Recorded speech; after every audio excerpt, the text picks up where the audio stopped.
Body shot. Ooh, that hurt, didn't it? When adrenaline starts pumping and you know what you can do with this right hand, it's hard to not do that. Here are your hosts, Derrick G and AJ. The moment has finally arrived. Chris Daukaus is making his main event debut against one Derrick Lewis, the Black Beast, a man coming off a loss in the interim heavyweight championship bout against Cyril Gane. You know he's looking to get right in this bout, the last bout of 2021. Couldn't have a better matchup, really. Two heavyweights swinging and banging, all the good stuff. Somebody's gonna fall. You know what time it is. We also have a Polish prospect, folks, in Mateusz Gamrot, who's looking to make his third consecutive win in the UFC, third finish if he can get it done against a Diego Ferreira hailing out of Fortis MMA. Last time I checked, the man takes about a 9-hour trek every single week to get over to Fortis to train. Talk about dedication. Listen, a lot of bangers, a lot of sleepers, all the good stuff. Wonder Boy, great karate style, is coming back against Belal Muhammad in the co-main event. So there's nobody that loves eccentric karate fighters more than we do here on this program. Listen, folks, my name is Derrick G. I am your host, and checking in with me, as always, is my co-host, the New Mexico native, the Santa Fe bomber himself. Listen, my man, we have a hell of a card. Like I already said it. I know you're excited, but I know you're a little bummed out because there's last fight week of 2021 is gonna be about a 4-week hiatus. So tell me how you feeling about that and how you living, brother.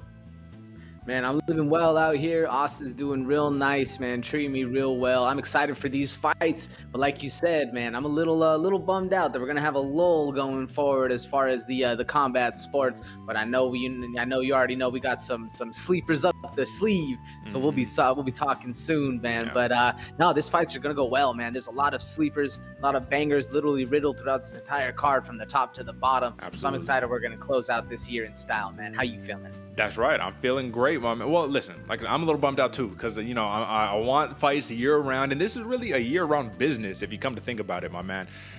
Let's be honest, man. In 2021, I know this is a thing that we started back in 2020, right? So it's been kind of like that continuation, but in any other sport, man, to go this consistent for this long, most people would be burnt out, my man. But we here, we loving it. We still here writing. I was over there last night, man, about 6-7 hours just watching fights straight throughout that entire time, getting ready for the show today. And it's crazy because there's nothing, right, or no sport that I'd be able to do the same with. I couldn't watch basketball for 7 hours straight. I couldn't watch like 5 straight football games, all along, man. So you gotta love it, you gotta respect it. Combat sports has been a treasure and a treat in my life. But AJ, my man, I wanted to ask you too. Austin, Texas, my man, how is the weather right now, brother? It's getting a little nippy out here in Vegas, something I was not expecting. I'll be honest with you, my man. My California self figured, it's just gonna be hot year round. I forgot it's the damn desert, my man. It's cold as shit out here, man. How's the weather looking out there?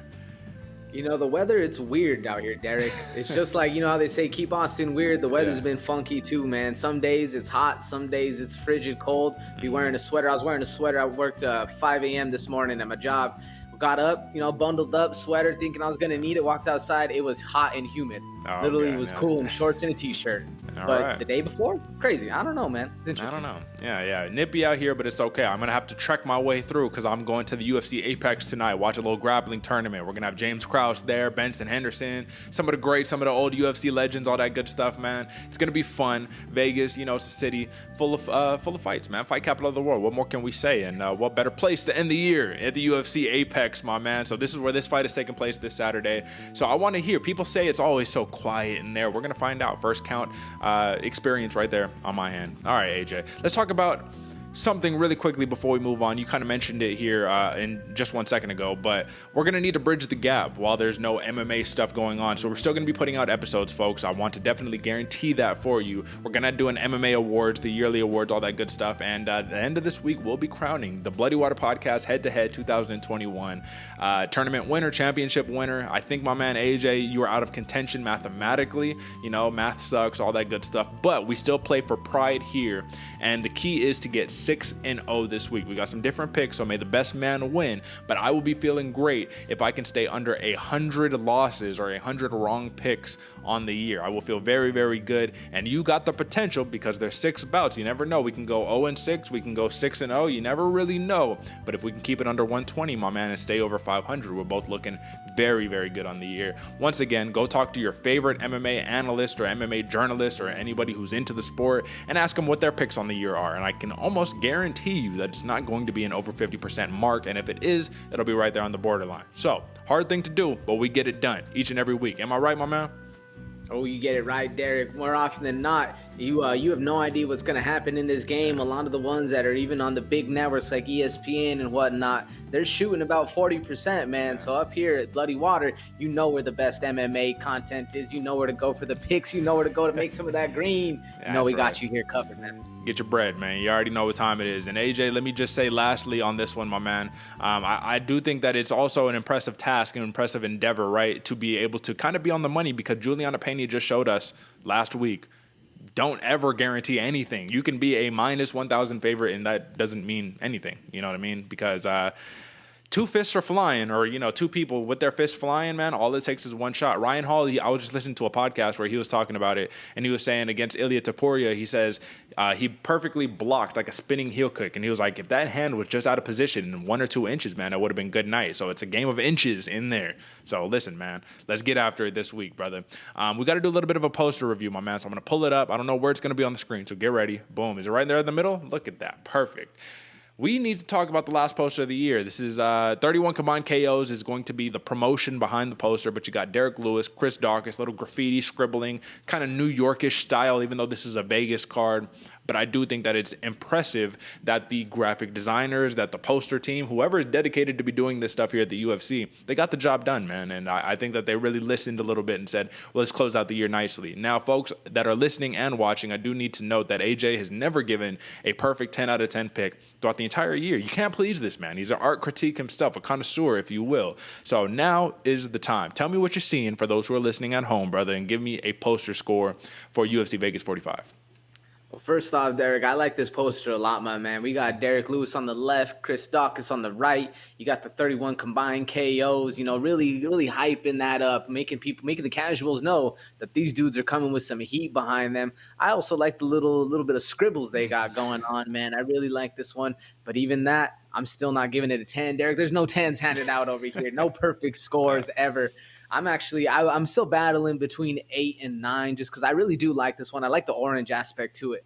But, man, I think I'm going to go 8. Just so there's a little bit more room for improvement. We can always keep improving. I do respect the fact that the graphic designer has his ear to the streets, though, and giving the people what they want and kind of mixing it up, man. I really appreciate that. What are you giving this one, Derek? Well, listen, man, I know there's a lot of important people listening to this show right now, so you heard the man. Step your game up next year. Maybe you'll get a 10. Not this year, though. I'm not going 10 on this one either. I'm giving out 110. That was UFC Vegas 33, actually, that I gave a perfect 10 out of 10 score on. And this one is up there, and I think I'm more of an optimistic, kind of generous type person in terms of my picks and, what I want to score these things. So I'm going to go 9 on this one, brother. I like it. I think that I'm giving an A for effort in this situation. It might not be the most aesthetically pleasing, but this is something that I could see putting up on my wall. You know what I mean? I could say we got a couple changes here. I got UFC 266 around this corner. I got UFC 269 around the other corner, right here in the back. Maybe it's going to make an addiction. I'm not going to be able to take Tony Hawk off of my wall. Tony Hawk got to stay. That's autographed, brother. And if you a 90s kid, you know how important that is to have autographed Tony Hawk on the wall. So we'll see how it plays out, brother. But it's in contention right there. I will just say that. So 9 for me, 9 for me, 8 for you. And listen, man. We'll get onto it, and let's get on. So we got some sleepers that we need to talk about, and I want to jump straight into the heavyweight division very quickly, AJ. Listen, man, Justin Tafa, number 56 in the world. He is a really, really skilled prospect, even though he only has 7 career fights to his name. Hasn't had the best luck in the UFC, but he gets what I would assume to be, AJ, and correct me if I'm wrong, I believe that he's going to get a little bit of a tune-up fight or a little bit of a gimme fight here against Harry Hunsucker. Now, I just prefaced literally that Juliana Pena shocked the world. She taught us you can never discount anyone. So when two big boys are throwing heavy leather in there, one of them can fall. It's never going to be too surprising to see one of the big boys get knocked out. But this is a pretty big difference in terms of rankings, in terms of positional rankings. 56 for Tafa, 138 for Harry Hunsucker. Harry Hunsucker kind of got his shot due to just kind of last-minute casualties and stuff. Stayed ready so he didn't have to get ready. So he's here in the UFC. But I want to ask you what your thoughts on this matchup are. Well, I'm actually pretty excited for this fight, Derek. Like you said, man, there's no gimmies. The UFC doesn't make easy fights, but I can see how the people would think that this fight between Justin Tafa and Harry Hunsucker is a little bit of that tune-up or that little bit of a gimme for Justin Tafa going forward. Harry Hunsucker came into on the Dana White Contender Series, got starched. went back to the regional scene, won one, came back on a late notice. I believe it was against Tai Tuivasa, against Bam Bam, got starched again. It's a rough look for Harry Hunsucker when it happens like that, but you got to respect the fact that he came to play, even if it was up against a massive mountain of a man in Tai Tuivasa. Yeah. Justin Tafa, same thing, man, a little bit not living up to the hype that he has, but I think these two dudes going at it are going to provide a lot of excitement, a lot of go forth, especially because of where they're at in their UFC tenure. Yeah. They're both kind of on the come up a little bit. I think this one has potential for a fight of the night, scoring or at least getting that close, but we'll see. Time will tell. How are you feeling about this fight? Well, I think that you gave a much more of a analytical, in-depth look at it than maybe I did. I just looked at it and said, Justin Tafa, man, that man could swing, he could bang. He's a really, really good prospect, and he's lost some close fights. And I think that he can get the job done against Harry Hunsucker in a showcase-type feature bout, one where Justin Tafa needs to shine here. If it's a close decision win, Harry Hunsucker actually wins the moral victory, even if he does lose on paper. But Justin Tafa needs to perform. He needs a brutal, devastating knockout, I think, if he wants to gain momentum off of this matchup. Now, another interesting one right here, man. Charles Air Jourdain is fighting Andre Ewell. Now, Andre Ewell is one man who has talked about going to a different division, and I actually, off the top of my head, because I don't remember specifically, I wish I had it in front of me, Andre Ewell might have been fighting at 135 and moved up to 145, or he's taken a couple losses at 145 and is thinking about moving up to 155 or going down to 135. Either way, I'm just not sure where he is weight class-wise right now. I know what he's talked about. Hasn't had the most success in his UFC career either, and Charles Jourdain is by no means an easy task. If anything, I would say that Charles Jourdain is a man that you fight, and if you can defeat him, we know you're legit. I think that's where it's at right now. He's got some of the best striking in the division, and he's ranked number 39 in the world, minus 200 favorite. What do you think about this matchup right here? You're right, Derek. Charles Air Jourdain has some of the best striking we've seen around, especially on the come-up, man. Kicks like crazy, jumping shit, like stuff you're not going to be able to see a lot of the other places, man. Air Jourdain is a real deal, and you're right, Derek. I just looked it up real quick. Andre Ewell used to fight at 135, even in his last fight.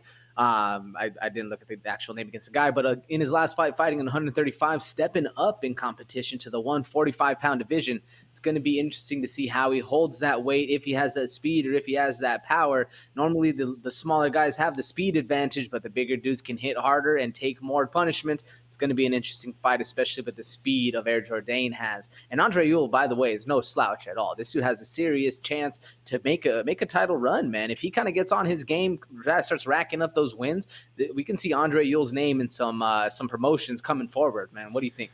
Well, first, I agree with you. Andre Ewell is the last thing, or the furthest thing from a slouch, my man. He's a lengthy man, great striking as well, and I just think that he needs to find the right matchup to really shine and showcase. And I don't know if this is one. I think this is going to be a very tough match for both fighters. Not just a tough matchup for Ewell, but for both fighters. I just think Charles Jourdain's striking is just so scary, man. He's very reminiscent to me of kind of like an Anthony Pettis and the creativity that he displays in the octagon.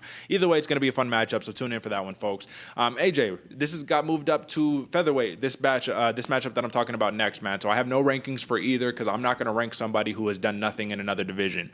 Tapology has them ranked respectively in bantamweight, but this is a featherweight matchup between Raquel Pennington and Macy Chiasson. Now, I believe Macy Chiasson is stepping in last minute for I don't remember who got injured, but Raquel Pennington was supposed to fight somebody else. Do you remember off the top of your head? Julia Avila. That's Avila right. had a knee injury. Avila. Yeah, Julia Avila, she did have a knee injury, and what's terrible about that is that I believe she has now had 10 canceled bouts in her MMA career, in her UFC career, actually, I should say. So, 10 canceled bouts. I believe 2 of those cancellations have been her fault. 8 of them have been on the behalf of her opponent. So this is a tough one because when finally it's like, all right, we're going to do it, and then you have to pull out, it's like, all I want to do is I want to see the Raging Panda fight. Is that too much to ask for? Get healthy, Julia Avila. We're rooting for you over here. But Macy Chiasson, she steps in, man, and I think that she's actually has an advantage here because if you remember, Macy Chiasson is naturally a featherweight, and she moved down to bantamweight to actually get more run, more, female fighters, all that good stuff. We know there's 3 fighters in the UFC's featherweight division. But what do you think here, man? Because Raquel Pennington, she's a favorite, and I think she's rightly a favorite, but I think Macy Chiasson has some steam here. Probably going to be a lot of clinching, a lot of groundwork, a lot of wrestling. But I think that this is big implications because whatever happens in this matchup is going to translate back to the rankings in the bantamweight division, I believe. I don't think that's too unfair to say because this reminds me similarly of Ricky Simone and Brian Kelleher when there were two bantamweights who fought up at featherweight just because it was a short notice bout. So what do you think about this?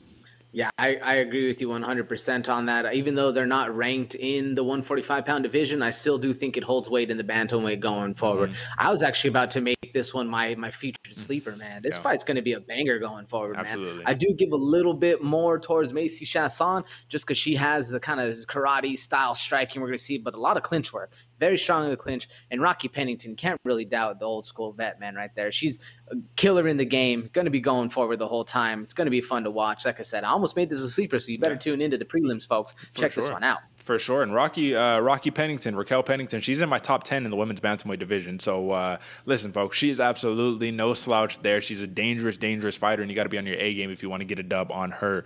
There's a couple other bouts that are just, you know what I mean? They should be some fun ones that folks should tune in. We don't need to talk about them. Dontel Mays versus Josh Parisian. That's going to be fun. We also got Sajara Eubanks versus Melissa Gatto. I think that's going to be more of a wrestling clinch type work that we're going to see there. Either way, Eubanks is a banger, and Melissa Gatto, trust me, folks, if you don't know who she is, you'll find out after this weekend, man, because she could very well be pulling an upset at plus 145. She is my live dog on the undercard. And the featured prelim, AJ, let's just talk about it real fast. Dustin Stoltzfus, number 58 in the world at middleweight. He fights GM3, Gerald Meerschaert. Now, I'm kind of wondering, all right, GM3, he fought, Hamza. He got a big win, I believe, in his last fight. Man, this is a dude who's been resurging. I think he's got a couple wins that he's put together back to back to back. How did this matchup get made? Why Dustin Stoltzfus? Why? If you're GM3, you fought everybody. Why are we taking a step backwards is my question. Do you have any idea on that one? Well, so it was actually a canceled bout, but he was going to fight some up-and-comer. I can't pronounce the first name, but it's Magomedov Abu Sapayan. I butchered that absolutely horribly. That's all right. But his opponent withdrew, so it's just kind of another. All right, I have a fight date. I'm here to fight. Yeah. It kind of makes sense when you think of it like that. But this is a banger, man. This is a hell of a featured prelim. We're going to see Dustin Stoltzfus going at GM3, excuse me. GM3 is an absolute banger, and same with Stoltzfus. He's no slouch at all. Although it is very weird to see them come together at a random time like that, but it must have been Stoltzfus just staying ready so it doesn't have to get ready. Yeah. Time to scrap. Well, there you go, man. This kind of feels a little similar to Bam Bam, Brian Barberena, where he was all like, listen, I'm flying to Vegas, book me an opponent. I don't care who it is. I better have an opponent by the time that I land. And this could be kind of similar to that. But Gerald Meerschaert, man, if he could string together another win, he's ranked number 20 in the world. I don't know how much this win against Stoltzfus does for him because Stoltzfus ranked 88.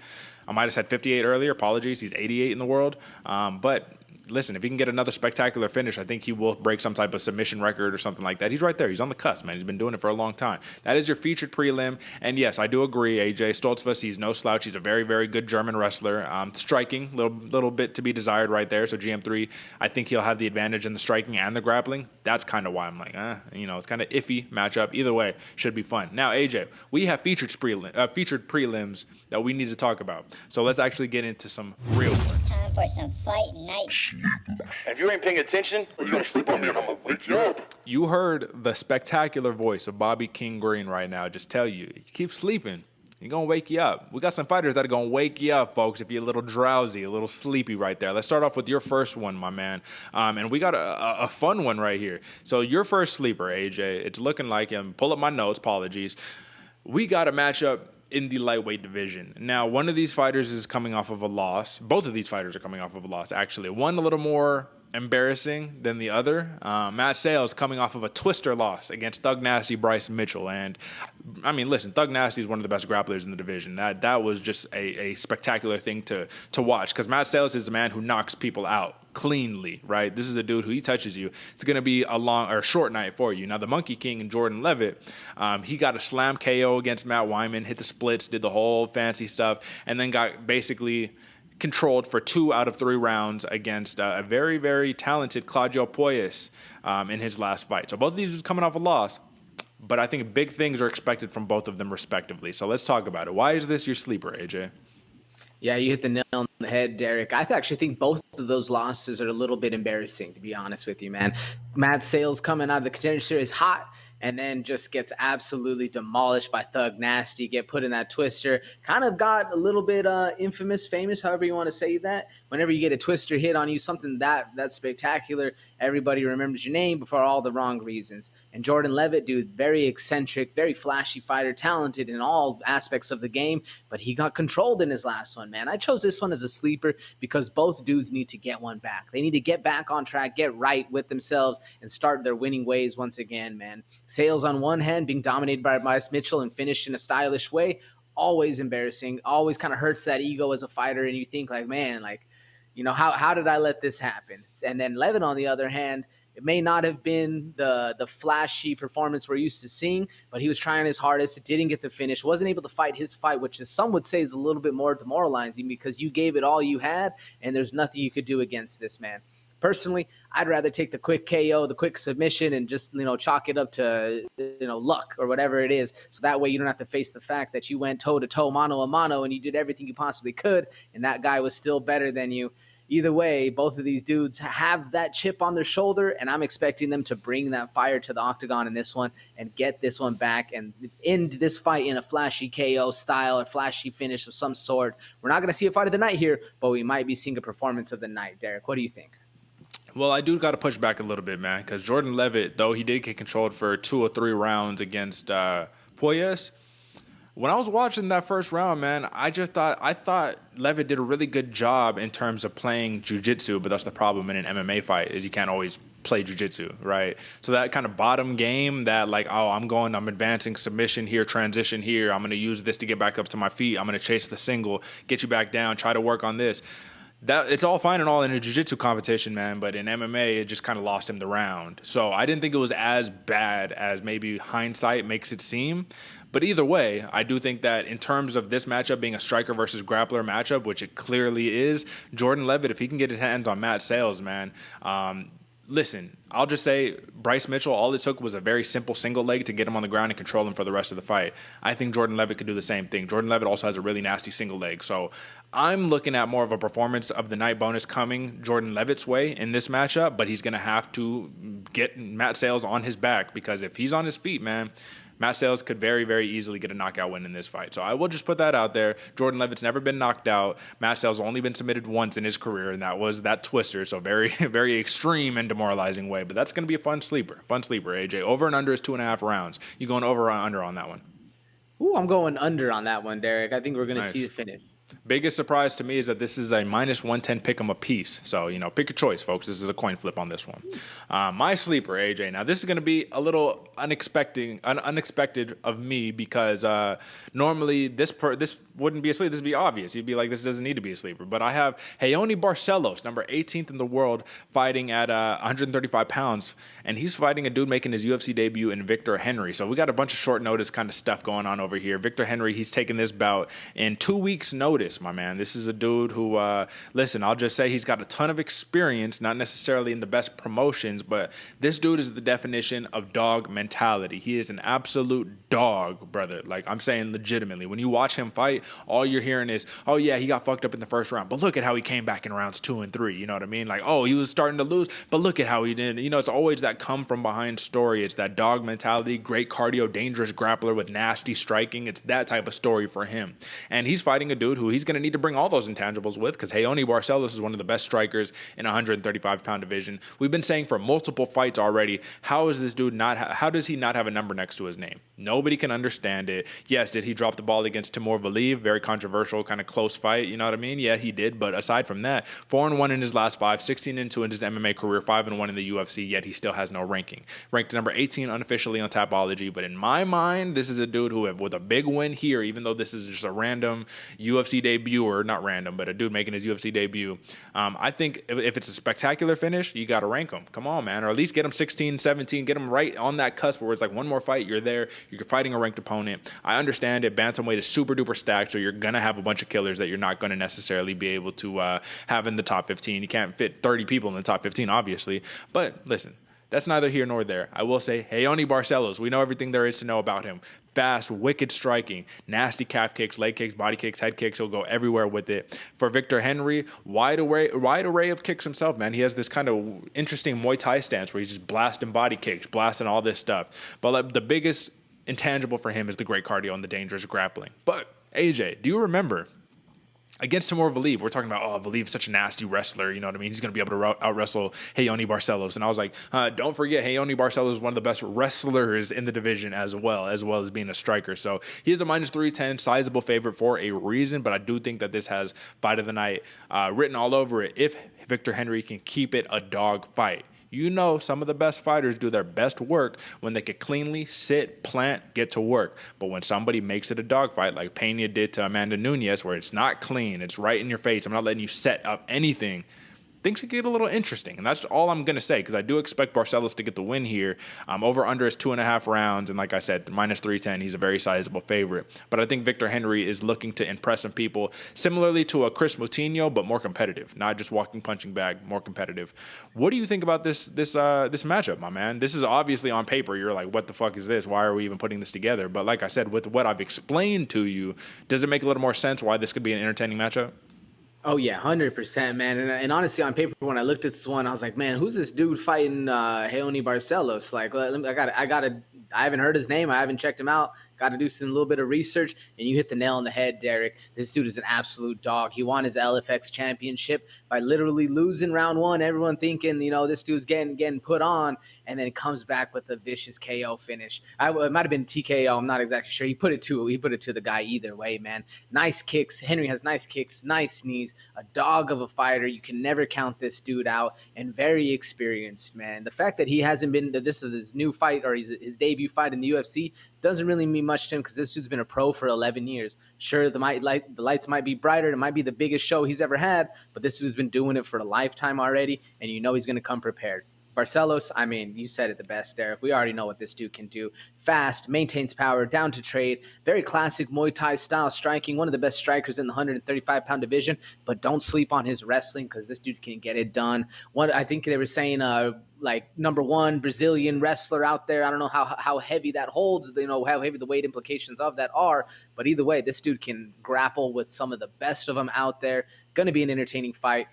And if Henry shows up to play, bro, this could easily be fight of the night, dude. These are going to be swinging hard, trying to get that finish, make an impression. And if Henry, like I said, if Henry shows up and actually gets a dub on Barcelos, man, this dude's going to see the fast track to the top. It's going to be very exciting.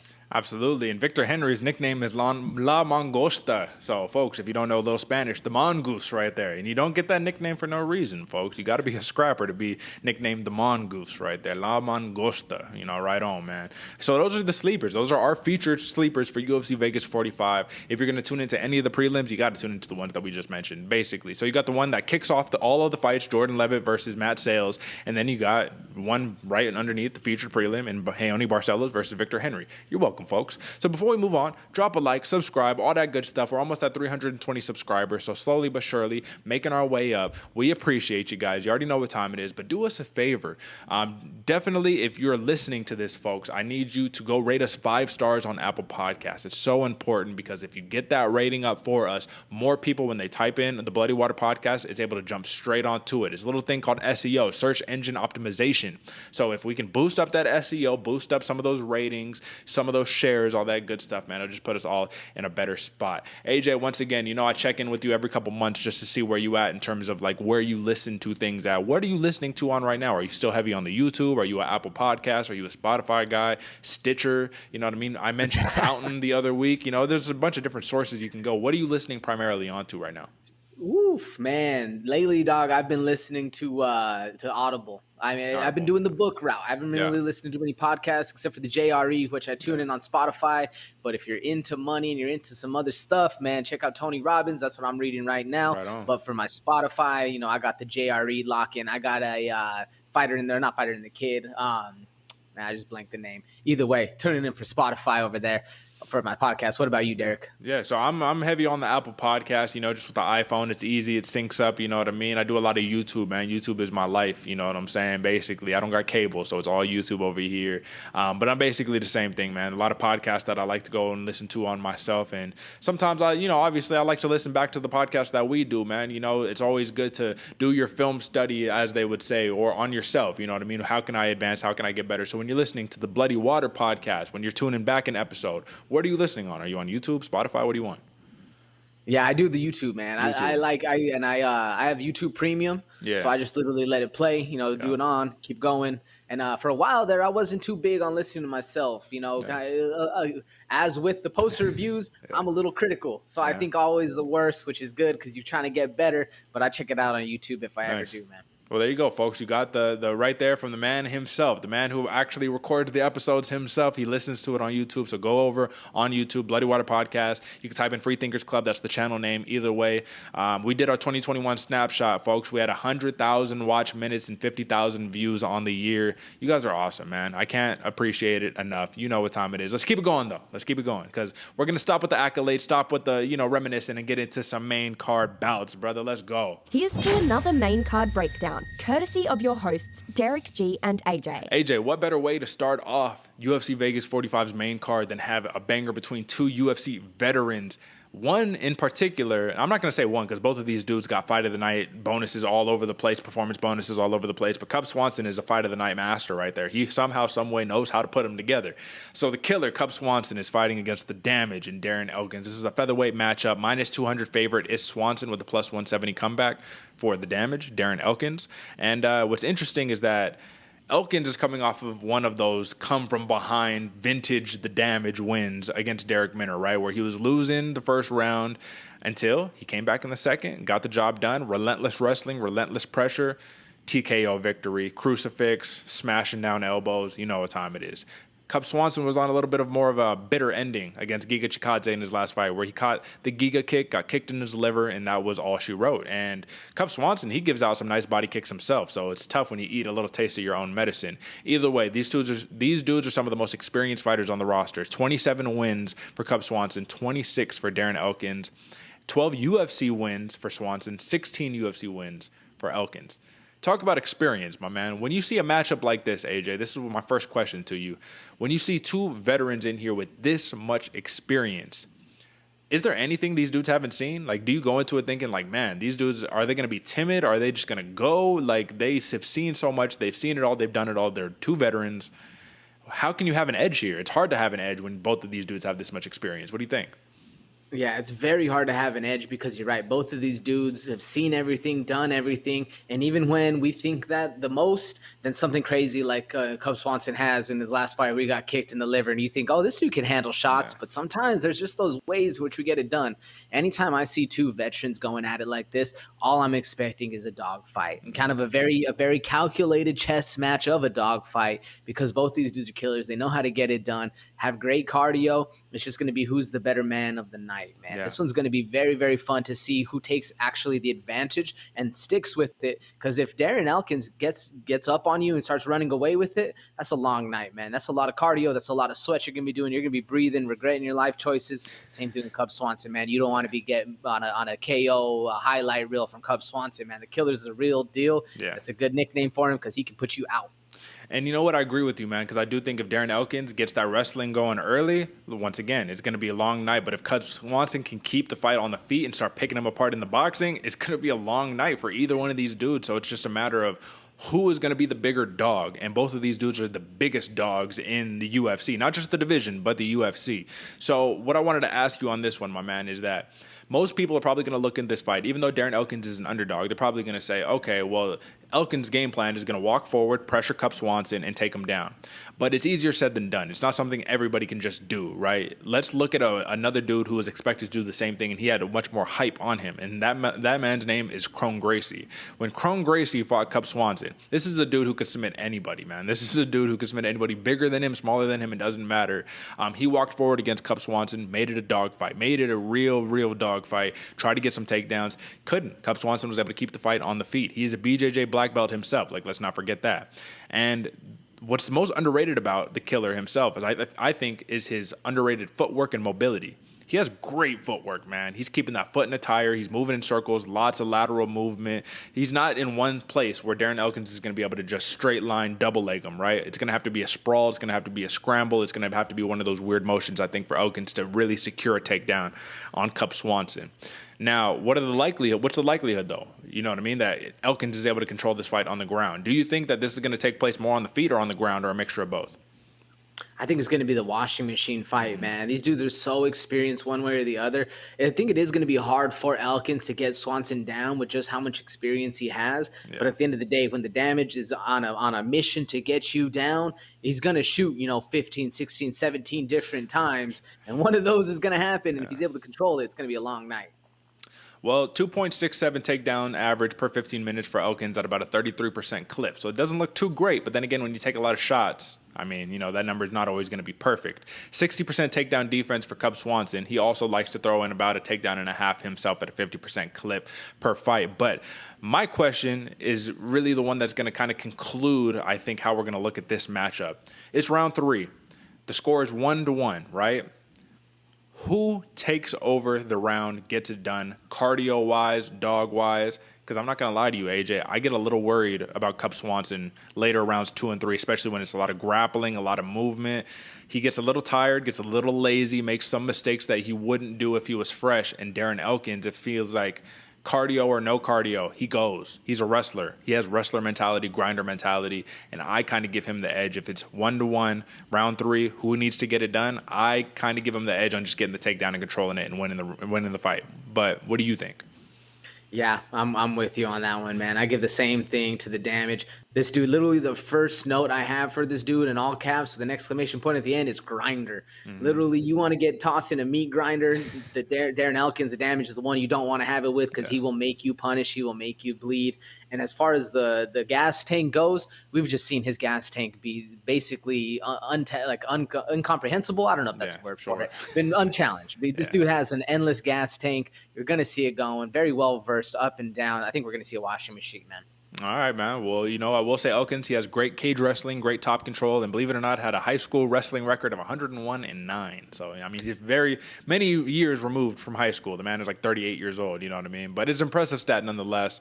Now it's time to give the picks, and I want to go first on this one, man. I'm sticking with Cup Swanson. Everything that I've set aside, I'm sticking with the killer Cup Swanson. I trust him to be able to keep the fight on the feet more than it is on the ground. I think his boxing is just going to be too much for Elkins because while Elkins, he has big bombs that he uses to transition into double legs and all that good stuff, Cup Swanson's boxing is ridiculous and he works the body very, very well. Very underrated aspect of his game.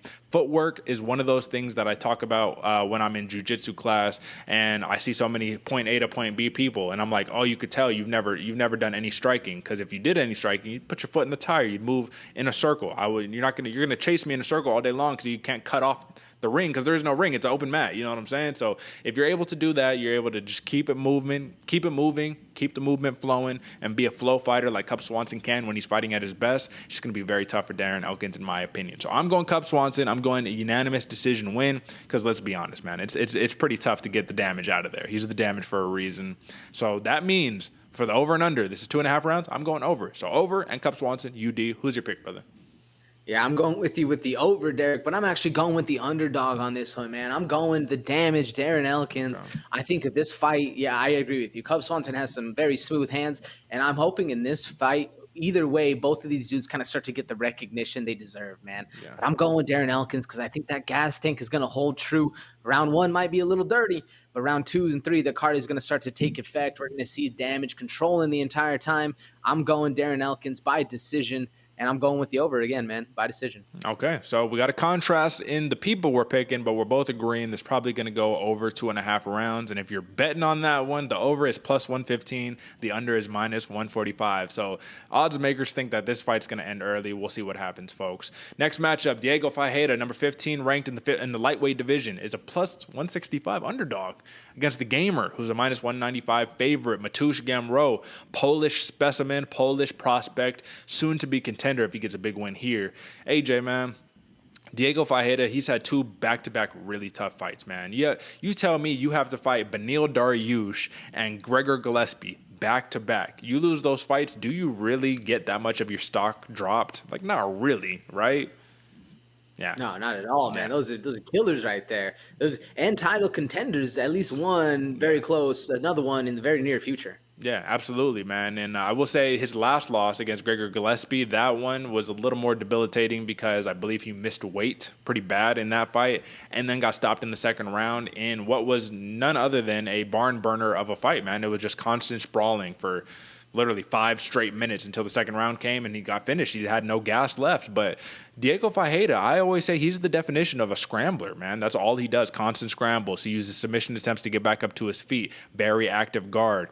Very difficult to just hold him down. So it's impressive to see Beneil Dariush just kind of do that to him. And Mateusz Gamrot, even though he's not the name that everybody knows, I think he's capable of doing the same thing. It's going to be a tough outing. Going to have to use his cardio, but his wrestling is relentless. So I think it's fair that he's a minus 195 favorite in this matchup, but I wanted to ask you on this one.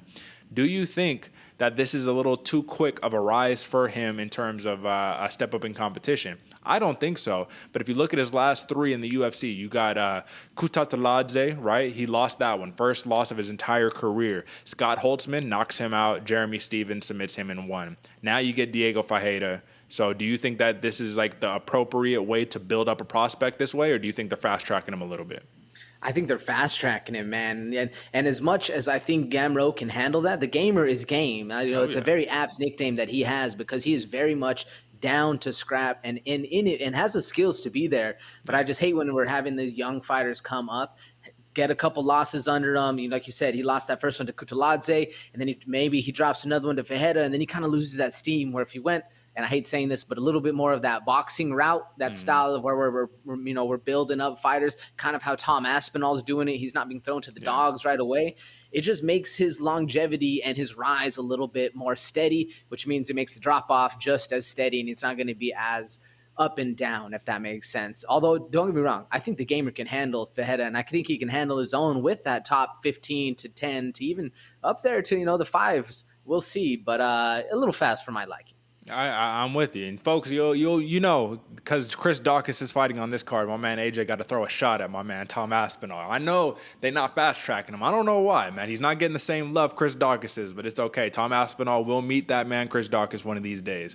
All right, AJ. One of the things that I need to point out about Mateusz Gamrot is this man has a nasty he puts his head on the outside of the leg when he shoots in for that very quick ankle, when he's pulling up on the single leg. Every single time. It's very unconventional. It's not technical, but it works, and that's what's the key. So I would just say that's something that we're going to need to keep an eye on because Diego Ferreira, once again, in terms of taking the man down, it's not the easiest thing in the world. However, he is a little more accepting to play jiu-jitsu and try to make it work that way. On the feet, who wins on the feet? Because Gamrot is a very patient striker, a lot of straight shots. He knocked out Scott Holtzman with a nasty one too, but he's very patient, kind of low volume. Diego Ferreira, on the other hand, is a bombs away, swing, bang, switch from both stances. His crosses, his left cross and his right cross are both nasty, either in southpaw or orthodox. There we go. We're going to pause on that one. Yeah, orthodox. Sorry, folks. Happens to the best of us. Diego Ferreira, his striking is that powerful that made me stumble and lose my words right there. The submission attempts to get back up to the feet, though, AJ, I think that's going to be the most interesting thing because yeah, you can use a Kimura to try to get back up to your feet. You can go for an ankle lock to try to, move position to get back up to your feet, or you can just finish the job with it. And that's one of the things that I'm going to be interested in because Gamrot has some of the nastiest BJJ in the division, even though he's not known for it, my man. 5 submission wins for Gamrot, 7 submission wins for Ferreira. Neither man has been finished by submission. Do you think this fight can end in a submission? And if it does so, who actually is going to be the person submitting the other person? Ooh, that one's a harder one to say, man. So to answer your first question, I actually think Gamrot gets it done on the feet, man. Diego Ferreira, he's very smooth, very powerful, but he's a little bit reckless in there. He's kind of that Cody Garbrandt style of fighter where he'll just bite down his mouthpiece and start swinging for the fences. You never know what's going to happen after that. Now, Mateusz Gamrot, very more patient, but overall, if I was to give an advantage to anybody, standing, ground game, overall aspect, I think it's Ferreira, man. I think Ferreira has a little bit more to offer as far as well-roundedness and experience going forward. Now, who can submit who? Damn, that's going to be a hard one, man. Both these dudes are very talented. The gamer, incredibly talented on the ground, but the problem is Ferreira, the second he sees an opening, he's hunting for that submission. Sprawls on sprawls on sprawls, and the fact he uses them to get up, as well as he'll sink in a choke, man. You said it right, Derrick, when Gamrot shoots that single leg to the outside, head to the outside, that neck is right there for an easy guillotine. If Ferreira can cinch one up while they're dry, it's going to be quick. If and to be honest with you, I don't think a submission's happening either way for these guys. I think they're both just a little too talented to get it done. I feel like we're going to see a lot of attempts, but we're going to see those used into flips and into switches and seeing how it goes. But if I had to give anybody the advantage as far as a submission, I'm going for Ferreira. What about you? It's interesting because I'm going to go the opposite. I'm going to go Gamrot on this one, man. I just think his jiu-jitsu is that slick. You know what I'm saying? Because I think Ferreira, once again, he's more apt to use his submissions to get back up to his feet than he is to just play jiu-jitsu against another dude who's really good at jiu-jitsu.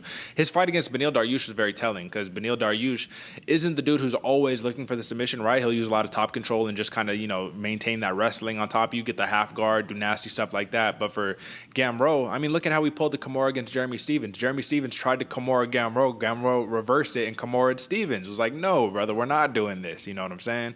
So I think that when it comes down to it, he could pull out those leg lock submissions. He could pull out the Kimuras, go for the chokes, whatever. His wrestling is so relentless and it's such a big part of his game, which is why I give him a bigger boost to be the man who submits Ferreira. Simply because when you're taking 10 shots, you know what I mean, a fight, it's like one of those things where Ferreira is more of, I'm going to kind of stay on my bike, back against the cage, try to land the big bomb. If I'm going to scramble out of the takedown attempts or whatever. But I just think Gamrot is going to force the pressure just a little bit more. And that's going to be the deciding factor in my opinion. Now, I could be completely wrong because you can't write Diego Ferreira off after 2 losses against some of the best to do it in the division.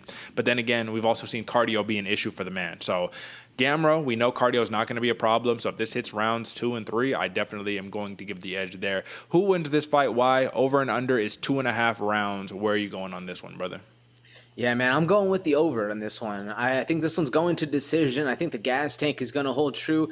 We need to see if Diego Ferreira can make weight, though, because if he makes weight and then he has that gas tank, he won't have the issues he did against Gillespie. It'll be a lot more interesting of a fight. But me personally, man, I'm going with the gamer. I'm going Mateusz Gamrot. I think it's going to be a crazy one. We're going to see a lot of crazy skills on the ground, even if we don't see that submission get finished. We're going to see a lot of attempts, a lot of up and down, a lot of sprawls, a lot of rolling and growling.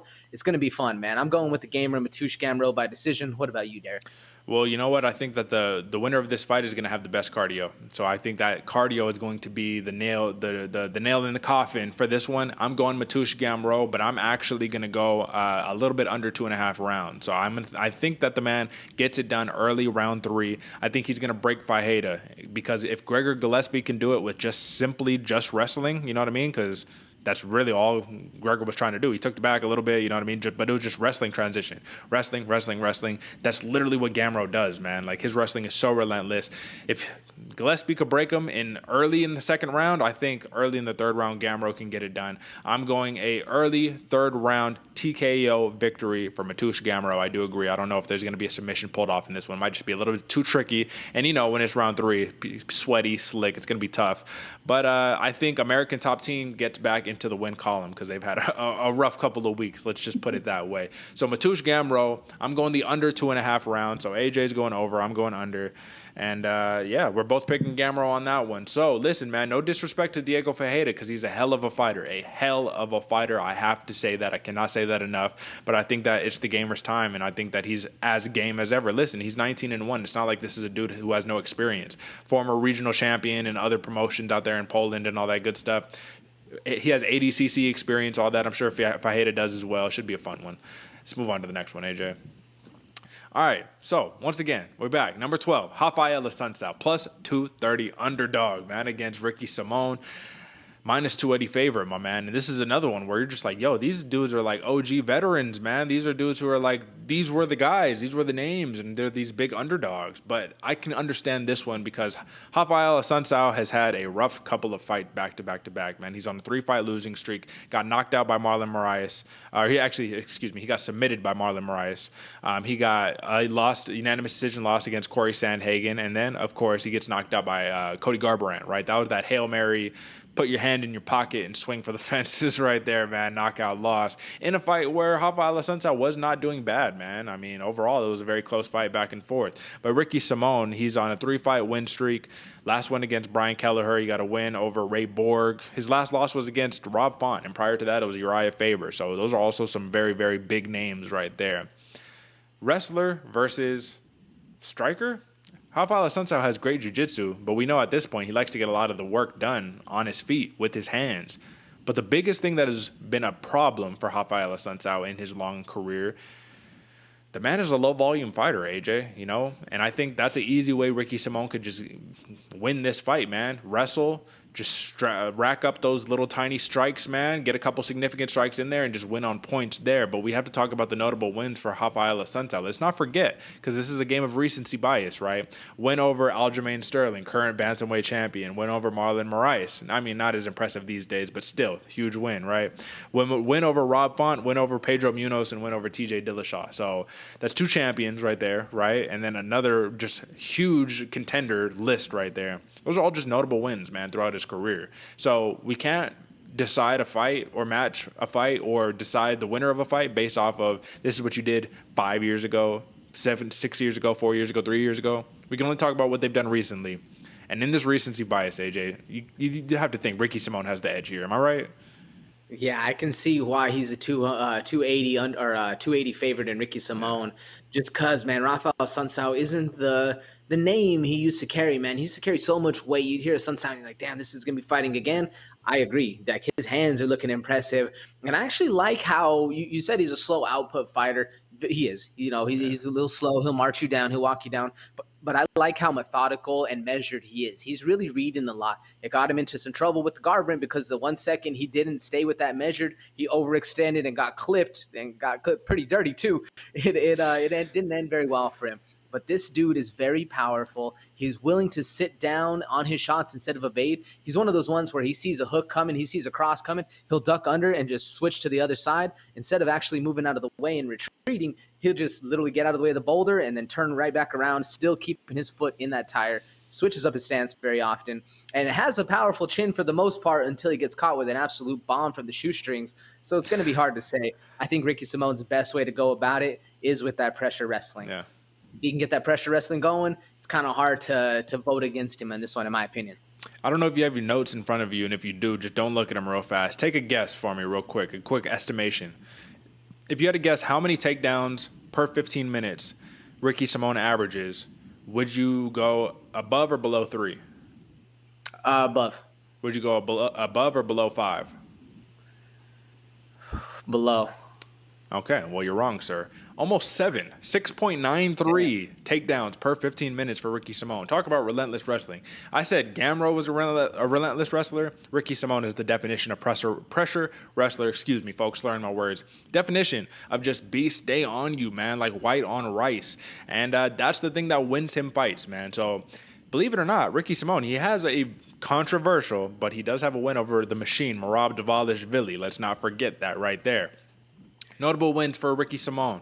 Ronnie Yaya, right? Montel Jackson, that's a beast of a man. Merab Dvalishvili, Brian Kelleher, Ray Borg. Both of these dudes got wins over, not both of them, yeah, but he has a win over Ray Borg. Listen, man, this is a dude who gets the job done. Ricky Simón at bantamweight is a dangerous man. At featherweight, he's probably even more of a dangerous man because he's not dehydrated. You know, that fool's looking thick, juicy, all that good stuff. But in this fight, keeping it on the floor is probably going to be his best bet. And because he has that pressure wrestling style, I do think that he'll be able to stay safe from the submission attempts of a Raphael Assuncao. It's all about staying in that half guard, ground and pound, because that's where he gets a lot of his active work done, in that ground and pound, in those clinches.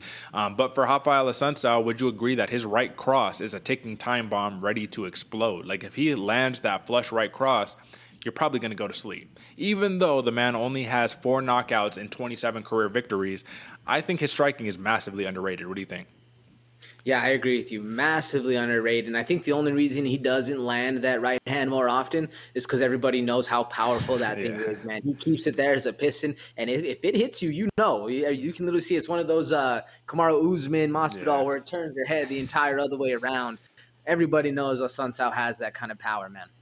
69-inch reach for Ricky Simón. 3-inch reach advantage because Assuncao has a 66-inch reach. Do you think that that's going to play a big factor here? Ricky Simón, because he's a wrestler, he likes to utilize that left hook, right cross combo. And the reason why they're going to do that, right?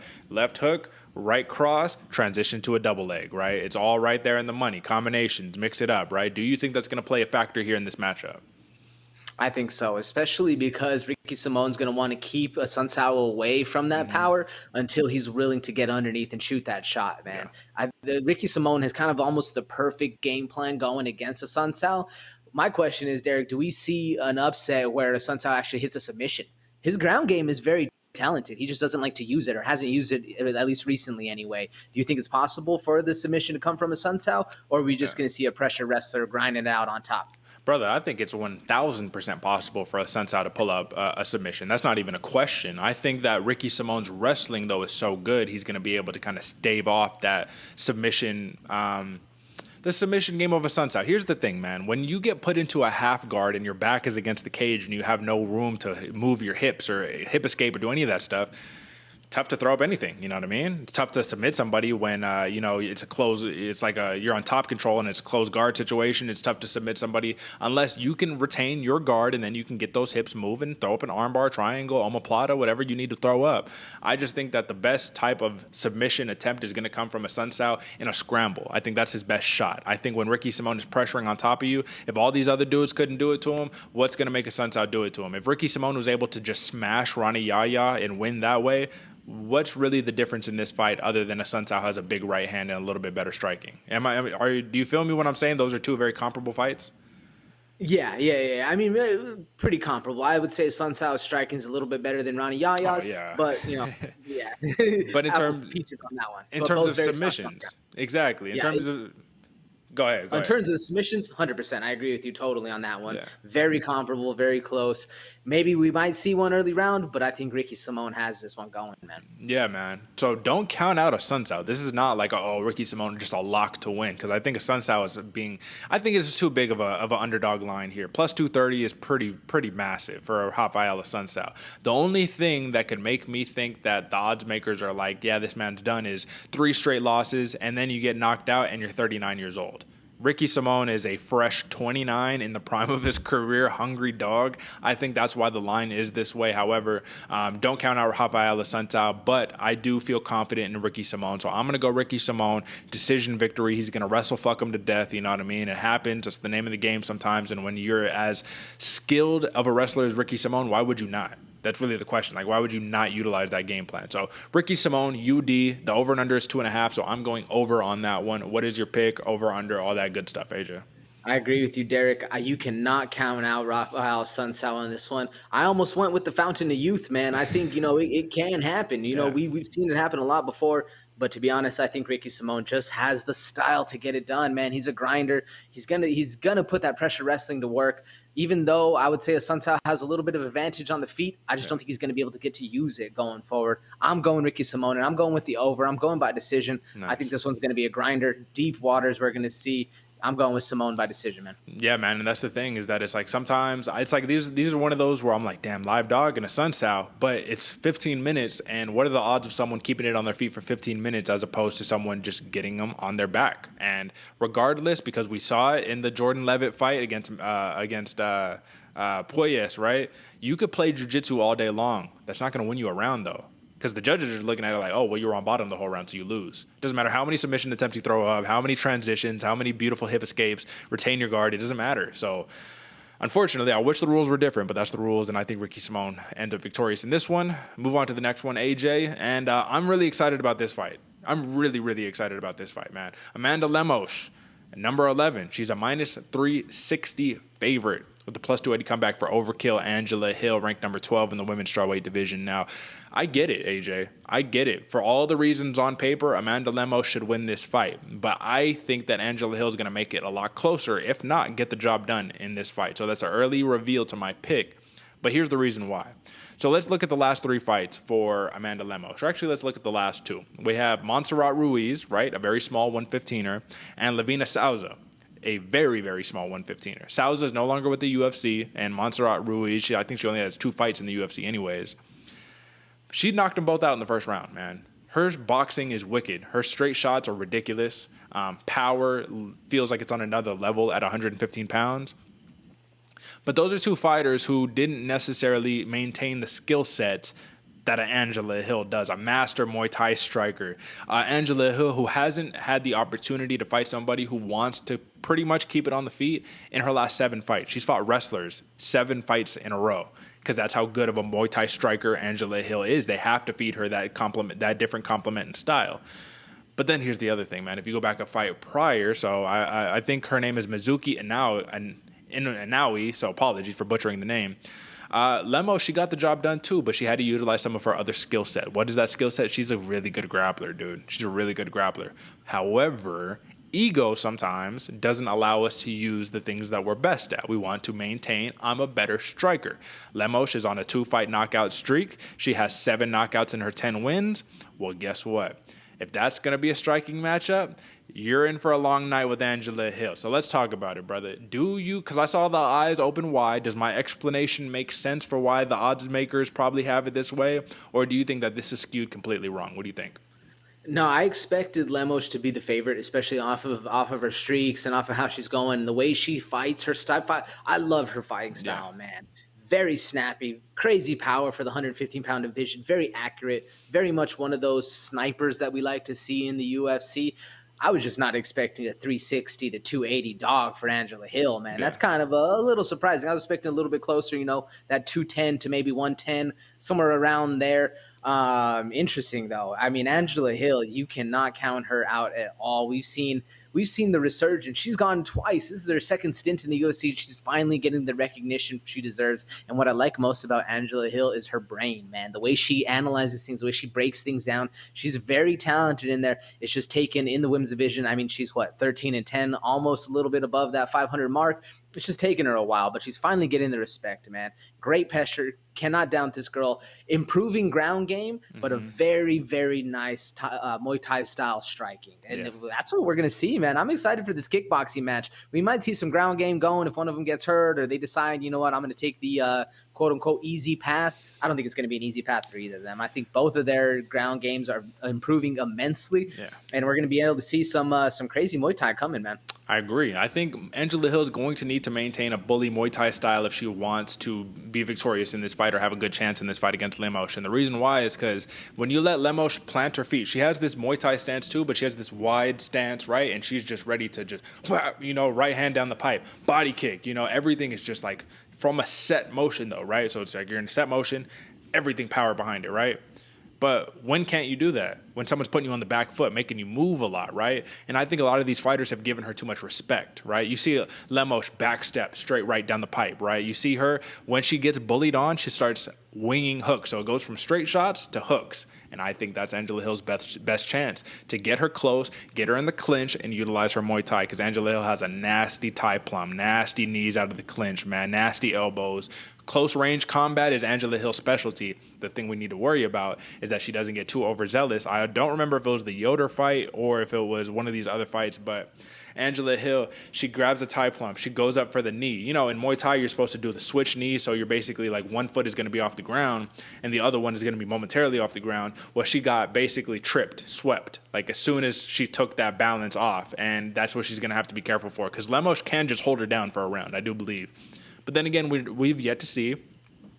I mean, not yet to see, but we still need to see that takedown defense that you're talking about of Angela Hill, right? Because she's been working a lot on her wrestling. She basically got smashed and controlled against Tisha Torres, who was a great wrestler, so that wasn't really promising to see. But against Ashley Yoder, got the big dub, so I think it was against Yoder when that knee sweep took place. Either way, man, Lemos has nasty teeps, brother, nasty teeps, and she likes to control the cage. I just don't know how much she's going to do that against Angela Hill. She is a powerhouse, lightning fast 1-2, but where does experience come into factor here, man? Angela Hill has 18 UFC fights.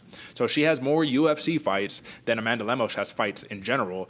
Angela Hill basically grew up in the UFC, 23 overall fights.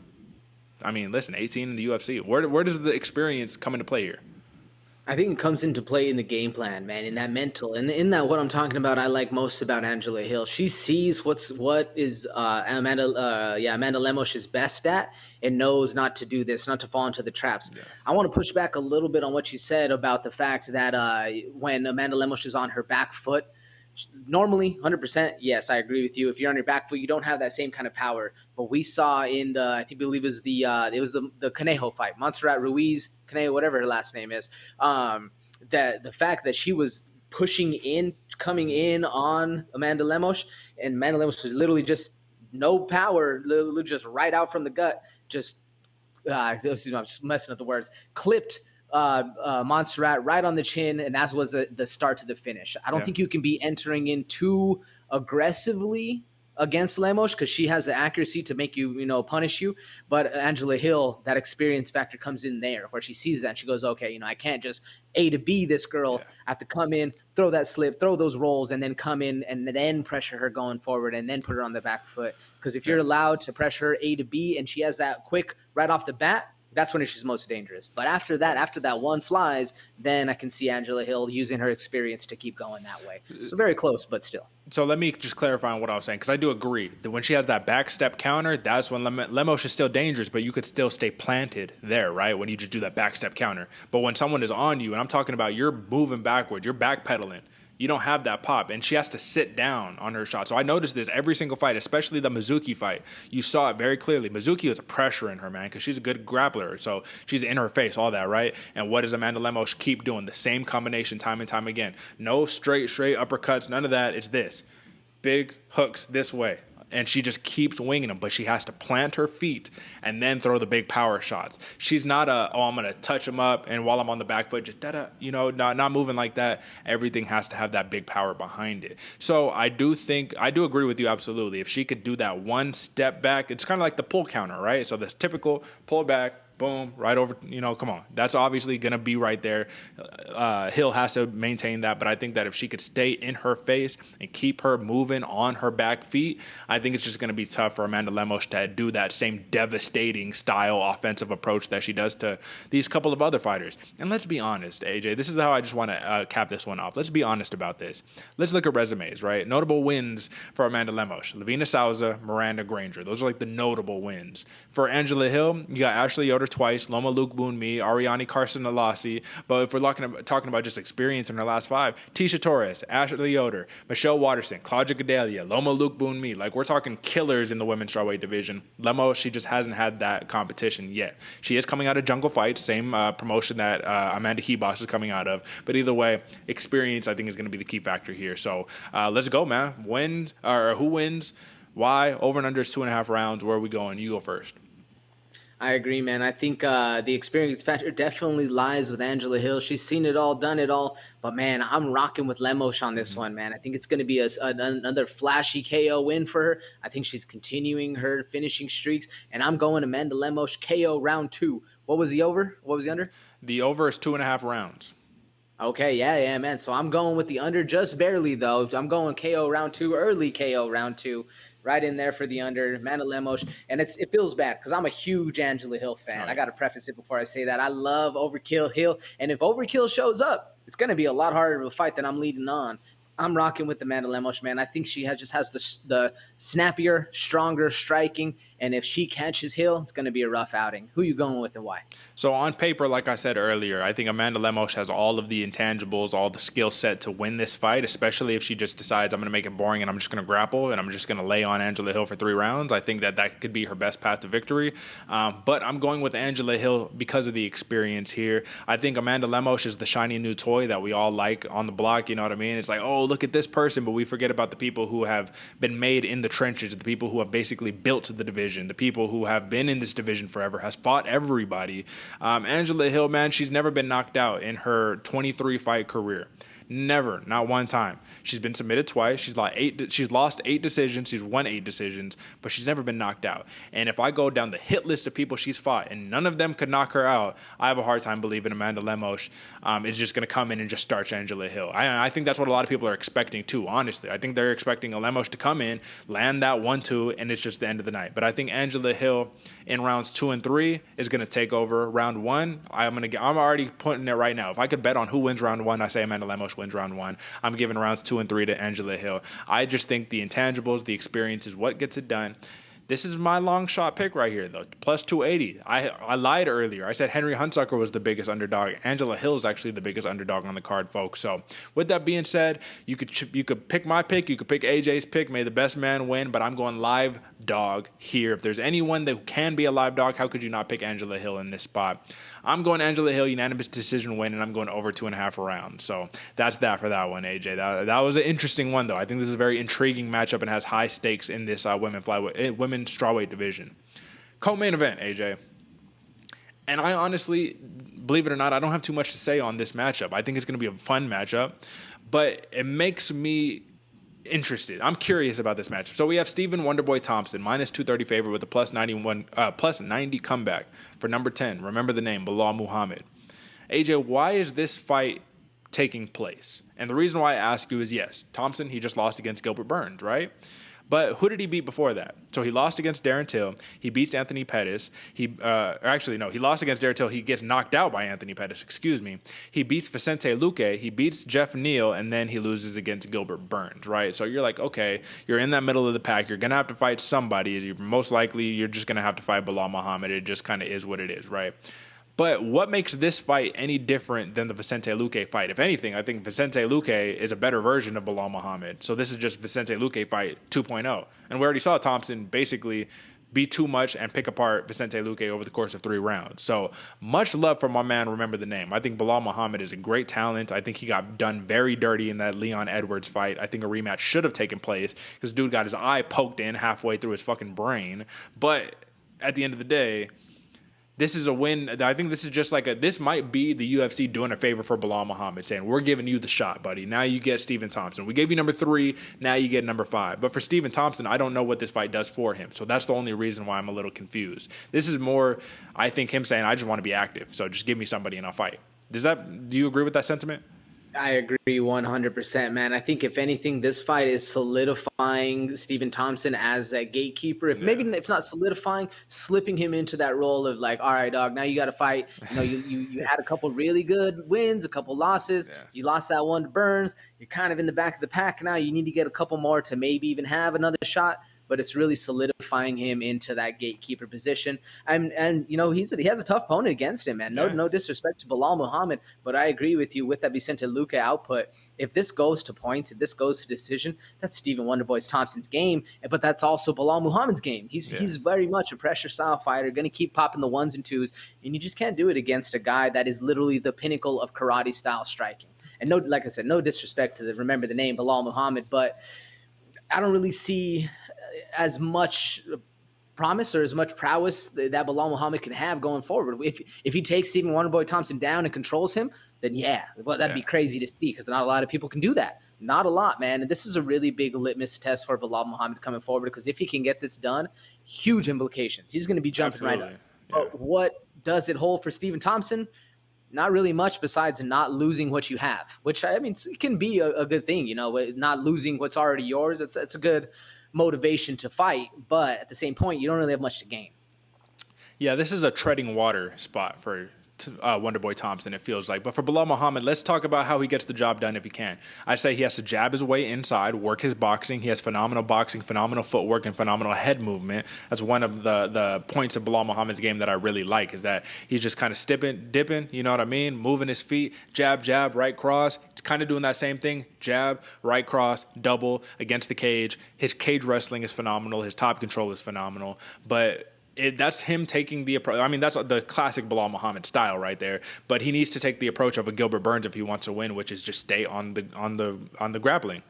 Even Burns' coach said to Wonderboy after the fight, he was like, listen, man, that's the only way we could fight you. Sorry. Like, we wanted to make it entertaining, but if we wanted to win, that was literally the only way that we could fight you. So if Belal Muhammad takes that approach, I definitely see a path to victory. Don't get me wrong. It's not like, oh, long shot, Belal Muhammad can't win that. Absolutely not. But I think if this fight stays on the feet and Stephen Thompson can stay on the outside, that Kempo karate background, man, it's just too much of a puzzle. His Taekwondo background, the kickboxing, it's just too much of a puzzle.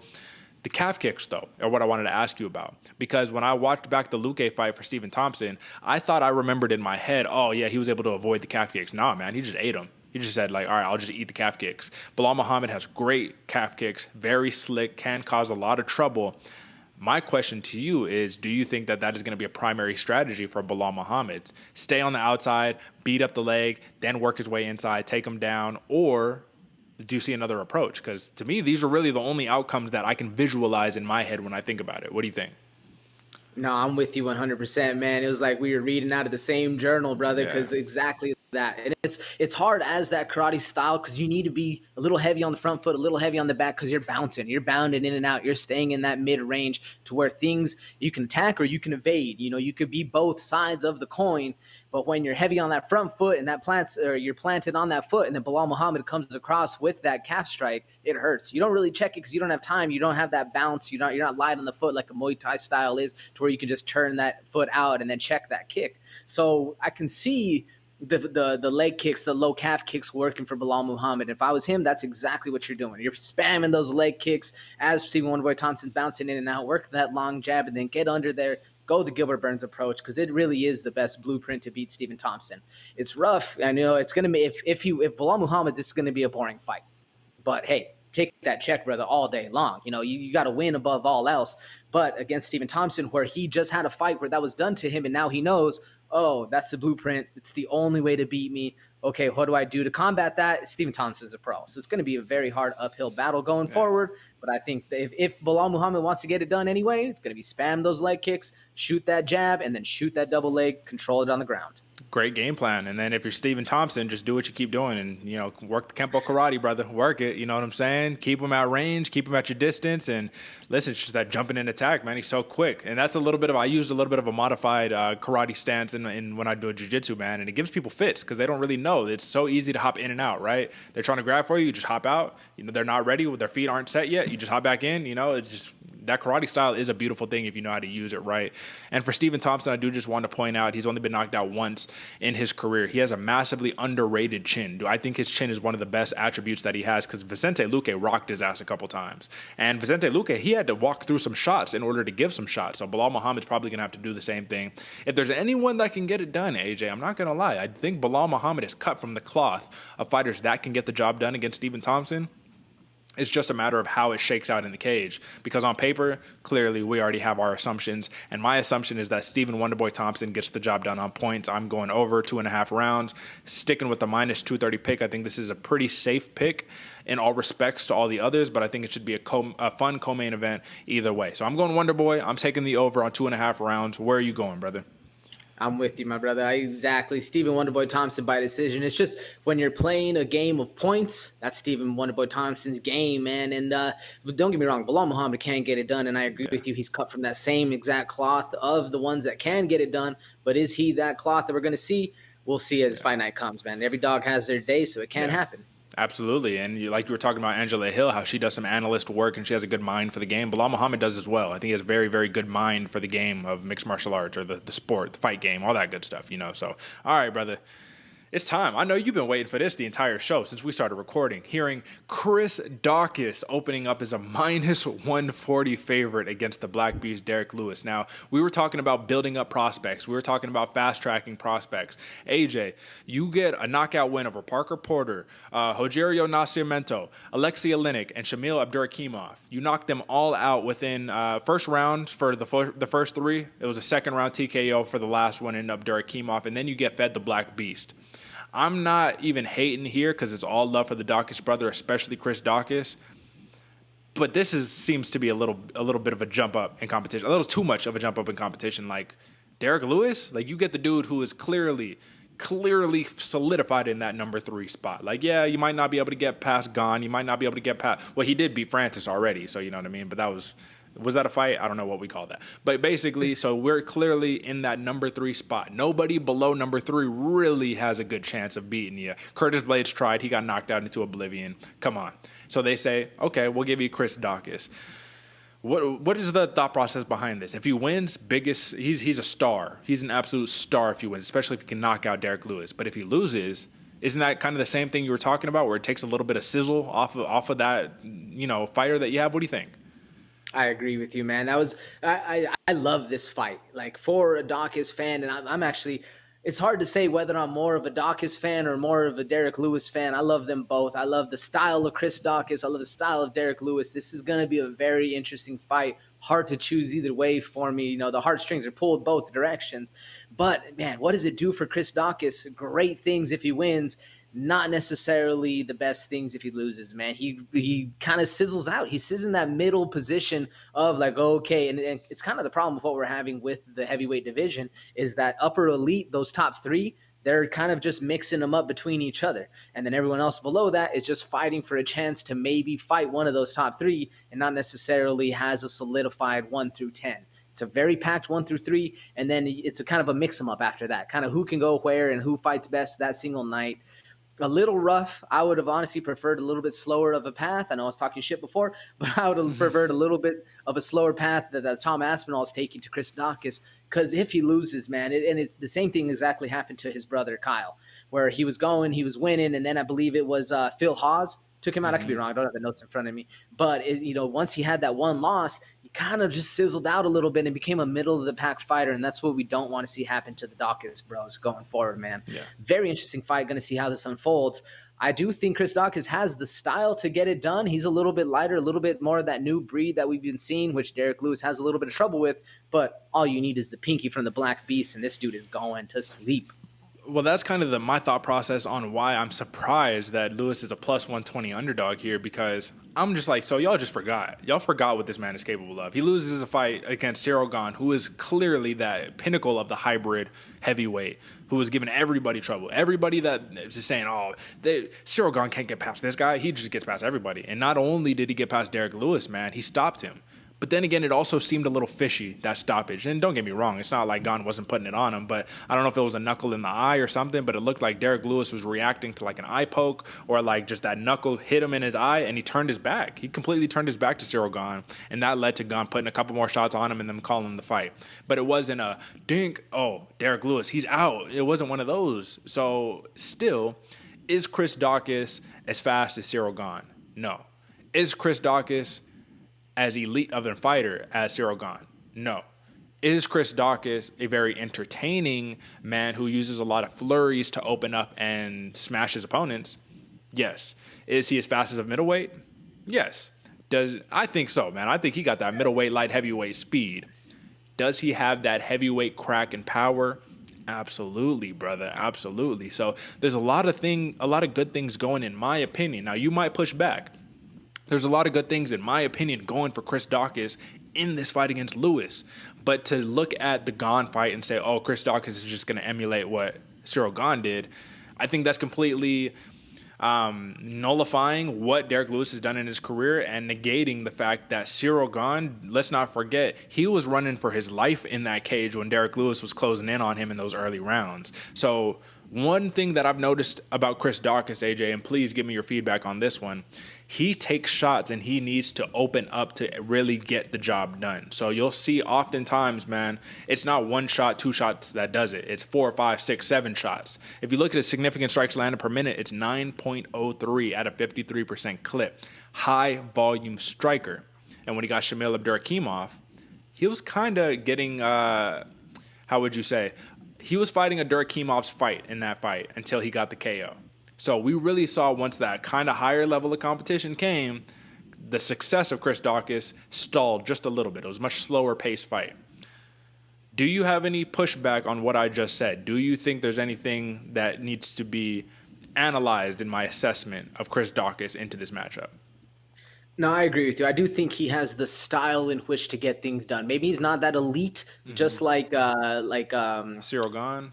Cyril Gane, thank you, Cyril Gane.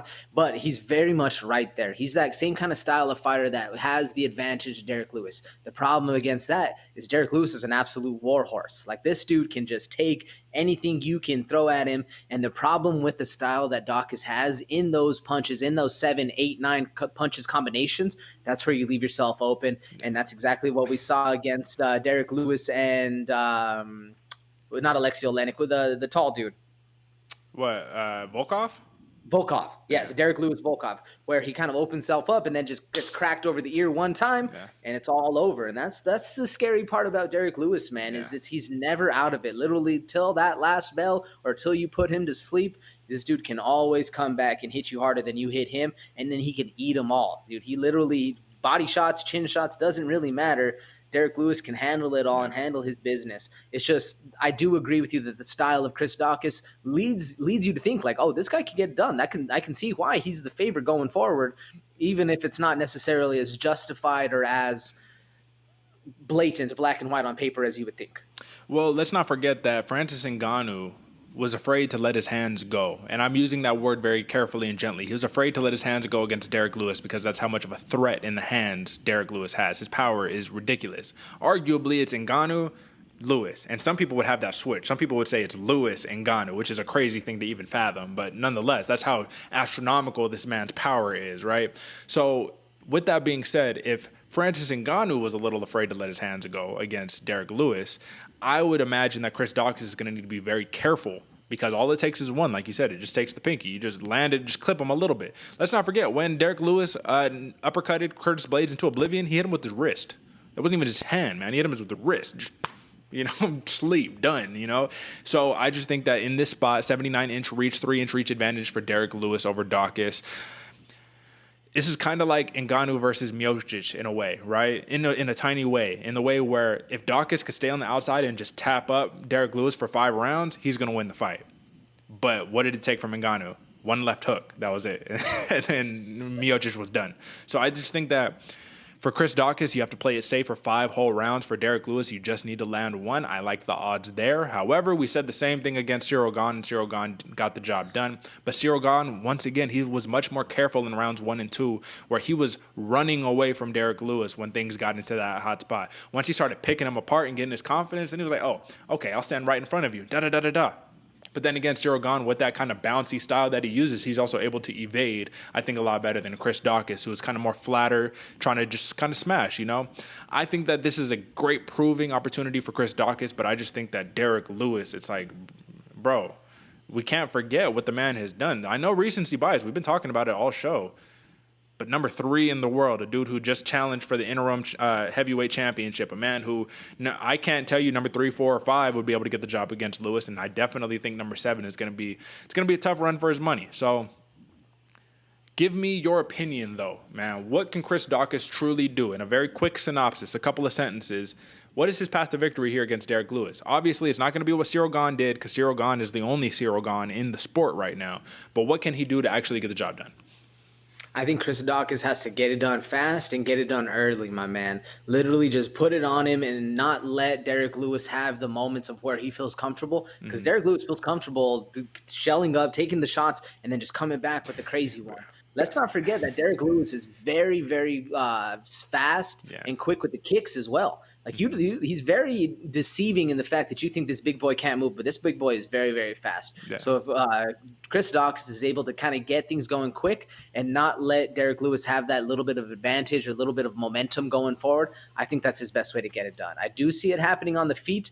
And if Chris Daukaus can work the wrestling, even better. But I don't really see that coming forward, man. I think Chris Daukaus is just going to walk him down, put the hands to work, get things done. Whether, honestly, I don't necessarily see this one being finished. Both these guys can finish each other, but I think it's going to be hard. Obviously, 31 KOs combined, it's a very high possibility that someone's going to sleep in this fight.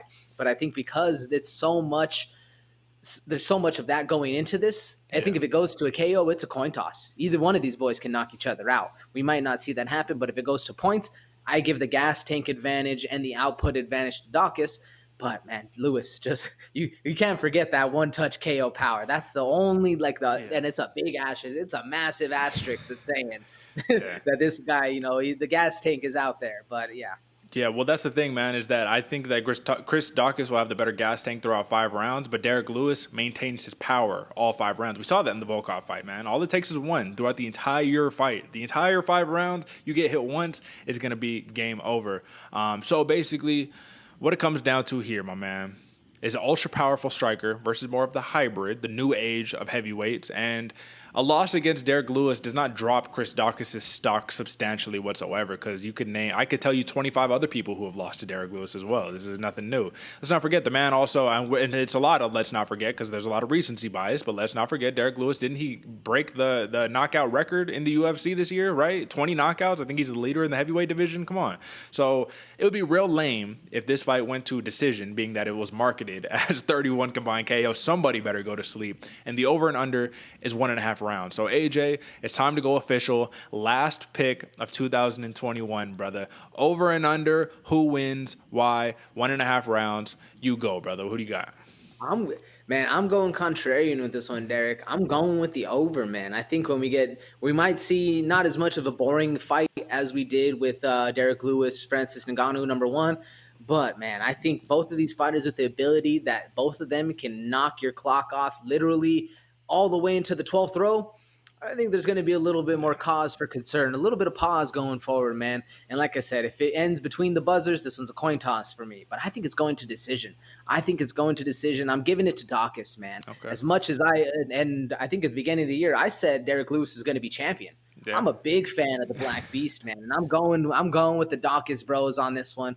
I just think it's going to be a lot weirder and harder of a fight than anyone can predict. That's why I'm going with decision. I think it's going to come down to points, man. What about you? Who are you going with and why? I'm sticking to what got me here in the first place, man. You know, I'm going with the man who I think is the better fighter overall, more experienced fighter, and I'm not going to, like with Ciryl Gane, yeah, that was the shiny new toy who actually proved I'm not just a shiny new toy. I'm here for real, right? Chris Daukaus, this is clearly the biggest fight of his entire career. This is the biggest step up in competition of his entire career.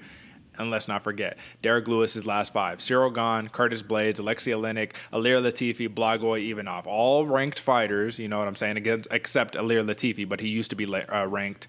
And I'll just say, my man, that's pretty impressive. He has wins over Francis Ngannou as well. So like I said, man, it's like this dude has fought literally the best in the heavyweight division. He's fought everybody there is to fight, more or less. And this is not something new that Derrick Lewis is going to be seeing. And you know he has a little bitter taste in his mouth after that last loss to Ciryl Gane, especially getting finished. He's only been finished 5 times in his career. Chris Daukaus has been finished twice, so he's one of those live by the knockout, die by the knockout. I expected fireworks in this fight. I'm going Derrick Lewis, brother. And I'm actually going to go the over 2, but I still think someone's going to sleep. I just think it's going to take place probably round 3, maybe early round 4. We know Derrick Lewis can be patient, right? Very low volume, patient. But if it only takes 1, you got 5 rounds to do it. Why rush your work, right? So I'm going to go over on that one. I'm picking the Black Beast. I said it in the beginning of the year. I think the man's going to do scary things. 1 loss doesn't change that. I think a big win here. He's still in that number 3 spot. And now you just got to play that role of, all right, you got John Jones, who's not in the rankings, but, you know, one of these days he should be fighting a heavyweight, right? Ciryl Gane, Francis Ngannou is going to be a mixture between those 4. And let's not forget Stipe Miocic, man.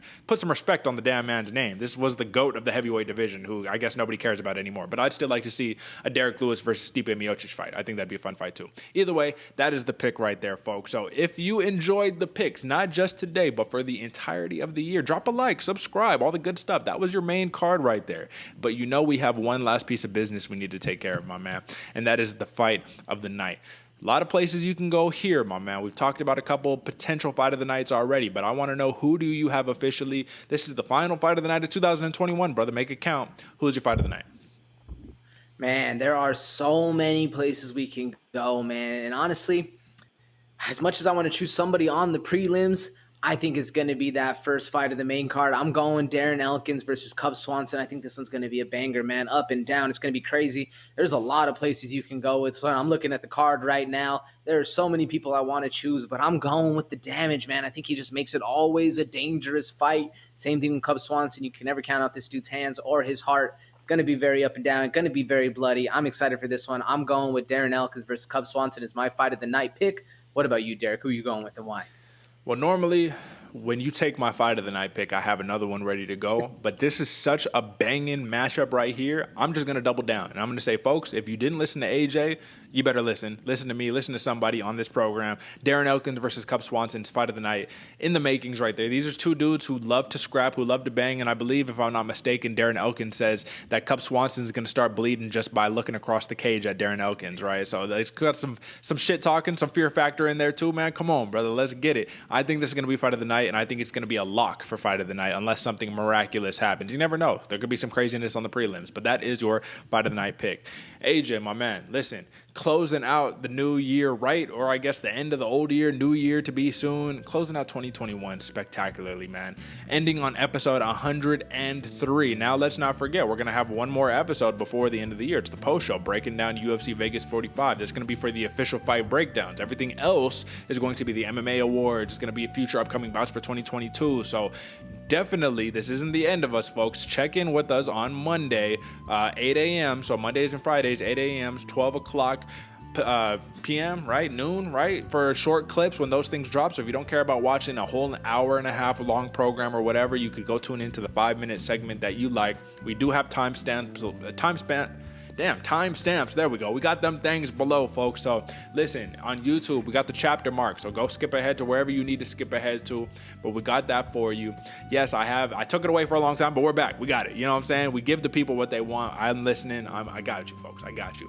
AJ, I just want to ask you, my man, to kind of conclude on this show. Do you think there's, out of all of the upsets or all of the interesting picks that we have over here, I'll even run back to the actual, picks that we got, not picks, but, overall fights. Do you think there's one bout on here that is bound to really surprise people out of any of the bouts, prelims or main card? Is there one where you're like, you know what, I think this bout is going to be a little more surprising than people think? I think it has to be, and there's a whole bunch to choose from, but I honestly think it's going to be the Dontel Mays versus Josh Parisian fight, man. Okay. We're expecting not too much output. We're expecting big dudes to come in there and swing for the fences, but we can see something crazy, man. Parisian's no slouch. Mays is an absolute killer in there as well. That's the one I'm going with. There's a couple other, man. Watch out for Sarge. Always got to watch out for Sojara Eubanks. It's going to be fun, man. What about you? What do you think? I think, and I'm going to double down on my sleeper, man. I think Victor Henry is going to come out and show some things that people are not expecting. I think everyone at home is probably going to see this, UFC debuter versus Raoni Barcelos. Barcelos is going to get him out of there in one. While it could happen, don't get me wrong, I think Victor Henry is going to show the world that he is a game fighter and that you stay ready so you don't got to get ready. Literally, he said that's the reason he was able to take this bout on 2 weeks' notice, because he's always ready. He won the championship, went back to the gym. He says, yeah, the people at my gym told me, you ain't shit, get back to work after winning the championship. That's the type of mentality you have to really make it somewhere in life, in my opinion, personally. But all right, AJ, that's it, man. This is UFC Vegas 45 preview show. Once again, check in with us on Monday at 8 a.m. for the post show. Drop a like, subscribe, share it with your friends, rate us 5 stars on Apple Podcasts or wherever you get your podcast app. But we appreciate you, folks, and we'll check back in with you on Monday. Until next time, folks. Peace.